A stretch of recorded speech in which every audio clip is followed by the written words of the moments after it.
एकादशी का व्रत रखने वालों का देवता भी करते हैं सम्मान। पुण्यात्मा है वो मनुष्य जो एकादशी का व्रत रखते हैं। अभी माघ माह चल रहा है और हिंदू पंचांग के अनुसार इसी माह है जया एकादशी। 1 फरवरी 2023 को है जया एकादशी। हिंदू धर्म में विशेष होता है ये दिन। मित्रों, माघ मास की शुक्ल पक्ष की एकादशी तिथि को जया एकादशी कहते हैं। यूं तो साल भर में लगभग 24 से 26 एकादशी होती है, जिनमें से जया एकादशी का अपना विशेष महत्व है। मान्यता है जया एकादशी का व्रत रखने से व्यक्ति नीच योनि, भूत प्रेत, पिशाच की योनि से हमेशा के लिए छुटकारा पा जाता है। ये एकादशी इतनी पुण्यदायी मानी जाती है कि इसे उत्तर भारत के साथ दक्षिण भारत भी रखता है। दक्षिण भारत खासकर कर्नाटक और आंध्र प्रदेश राज्यों में जया एकादशी को भूमि एकादशी और भीष्म एकादशी के नाम से जाना जाता है। पद्म पुराण और भविष्योत्थारा पुराण में जया एकादशी के महत्व के बारे में स्वयं भगवान श्री कृष्ण ने युधिष्ठिर को बताया था।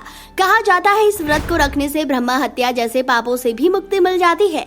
इस दिन शुभ मुहूर्त में ब्रह्म मुहूर्त में उठकर समर्पण के साथ भगवान विष्णु की पूजा की जाती है। भगवान विष्णु की मूर्ति या चित्र के सामने चंदन का लेप, तिल, फल, दीपक और धूप अर्पित किया जाता है। इस दिन विशेषकर विष्णु सहस्त्रनाम और नारायण स्तोत्र का पाठ करना विशेष फलदायी माना जाता है। पूजा संपन्न होने के बाद द्वादशी के दिन ब्राह्मणों को भोजन करवाकर उन्हें जनेऊ सुपारी देकर व्रत का पारण किया जाता है। 31 जनवरी 2023 मंगलवार को 11:53 से एकादशी की शुभ तिथि का प्रारंभ हो रहा है, जो बुधवार को 1 फरवरी 2023 को दोपहर 2:01 पर समाप्त हो जाएगा। तो मित्रों, अब जाते जाते जया एकादशी की कथा सुन लेते हैं। इंद्रलोक में उत्सव चल रहा था, जहां सभी देवता, सिद्ध संत और दिव्य पुरुष मौजूद थे। गंधर्व गायन और गंधर्व कन्याएं नृत्य कर रही थी। इसी सभा में गंधर्व कन्या पुष्यवती की नजर माल्यवान पर पड़ी और वो उस पर मोहित हो गई। पुष्यवती और माल्यवान दोनों सभा की मर्यादा से भटक गए, जिससे दोनों का सुरताल बिगड़ गया।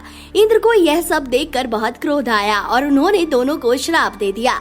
देवराज इंद्र ने शाप दिया कि आप दोनों स्वर्ग से वंचित होकर मृत्यु लोक में पिशाच योनि में भटकोगे। किस्मत से दोनों माघ माह की शुक्ल पक्ष की एकादशी को धरती पर शाप को भोगने अवतरित हुए। पूरे दिन फलाहार पर रहे और रात्रि में ठंड में जागते रहे।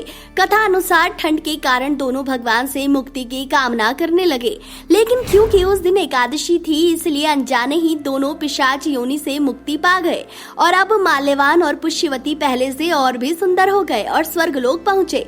और ये सब देखकर देवराज इंद्र चकित रह गए। उन्होंने उनकी मुक्ति का रहस्य जानना चाहा।